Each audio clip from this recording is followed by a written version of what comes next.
Hey guys, Youngblood back with you for another episode of Captain's Log. This time we're going to be doing a quick follow-up on the air-to-ground video, and then we're going to talk about some other maneuvering aspects. We're going to start off with a request from Xeno Neo, who wanted to see the difference in rendering targets versus just objects on the map. So I'm hovering towards a turret, and as you can see, with the infrared I was able to go about 400 meters out and see the actual target. But when I actually switch over to the thermal, it pops in at about 300. So the infrared is still giving a slightly better render distance. Granted, there's not an enemy in there, but I don't think it makes much of a difference as far as the actual rendering of the targets. I think it's still a little bit better with the infrared, even though the enemy stands out better with the thermal. One of the other things I was told that I left out of the last video, and they were absolutely right, was talking about the reverse maneuver and its effectiveness against ground. Now, as you can see in that clip right there, it's a harder maneuver to pull off just because it's different. You're flying backwards and it doesn't feel right. But once you really get comfortable with it, it's something that's beneficial. It's quick, it's hard to hit, and you really rotate on a dime. You stay in that general area very well. So in order to pull this off, you basically roll to one side. You're going to point your tail in in a different direction. You're going to pitch down, hold space, and then hit the afterburner.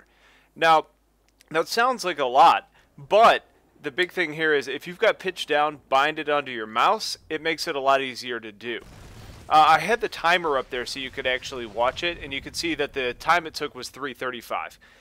Now, when we're talking about the other turns, the outrun turn, the one where you're just hitting the afterburner and trying to get the hell out of there, took about 4.95 seconds, which is a huge difference. One of the other ones I did was the kill turn, which upon other looking around is apparently called a banking turn, but whatever. I've got my own vernacular. That was about 3.48, so this is about 1/10 of a second faster. Now, it doesn't sound like much, but anything that speeds up your turn is going to help you out. On top of that, like I mentioned before, you're harder to hit, and it's actually a nice sharp turn. You don't drift nearly as much, so you get back on target really quickly, and you can come in with a really good approach vector. So, you're not banking around and having to come back at a different line. You're kind of rotating in place and able to engage again. So it's a really good one to work on, but it is hard to do. Now, I want you guys to keep in mind that I'm not necessarily an expert with this stuff. I'm getting better with it, but the maneuvers that you're actually watching are fairly decent. So with practice, they get better.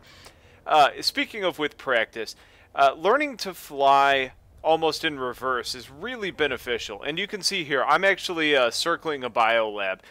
Now, for most pilots, you're turning into a turn. You're facing your cockpit in the direction that you're facing. Now, once you get comfortable with flying in reverse, you actually have the benefit of keeping your gun closer to the target. So as I come around here, watch as, I'm going to point my nose down, and it's really relying on the space, and the hover airframe really helps out a lot. But as you're approaching, you can almost drift around. And I'm doing hand motions here because obviously you can see them. But you can drift around with your guns on target by using space, taking advantage of that hover airframe, meaning that you can engage your target. If you were doing it like you would in a standard jet, you would be facing the other direction with your plane pointing in the direction of the turn, meaning that you couldn't engage any targets that you actually came upon. So it's an important maneuver to learn. More importantly, it's important from the hover aspect. There's two other maneuvers that I really wanted to talk about, and those are going to be somersaults. You can either do a front somersault or a back somersault. Now, essentially, all it's going to be is killing your momentum and either pitching up for a back somersault or pitching down for a front somersault.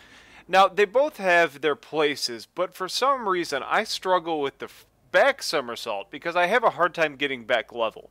I'm sure that's different for everyone, but for me, that's harder to do.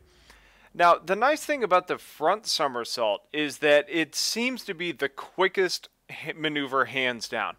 You're going to see a timer here in a second, and you can see that it only really takes about 2 seconds to get back facing in the direction of your enemy, which is awesome. However, it takes about 3.35, which is the same as the reverse maneuver, to get back to level. Now, you don't need to be level to engage your target, especially in the air, but it's something to keep in mind if, for some reason, you can't keep your bearings. So, there's benefits to both. We're going to talk about them a little bit more in my next video, which is going to be air-to-air. Using the front somersault, and with this being a follow-up to ground video, can be a little bit troublesome since your elevation is going to be a little bit lower. When you do a front somersault, you're diving in front of a tank because you're always going to try and attack from the back. So if you're hitting from the back, you pass, and then you rotate underneath, you're diving lower, which is the tank's kill zone. So it's more of an air-to-air maneuver, but it's something to keep in mind because it can get you killed if you try that out. Alright guys, so that's it for this episode.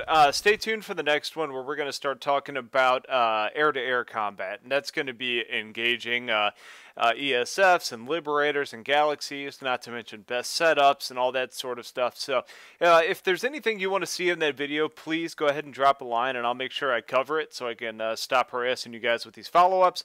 After we get done with air-to-air, I'll probably move on to Liberator videos. So if there's anything else you want to see covered with the Reaver or any of the other ESFs, please let me know and I'll do that.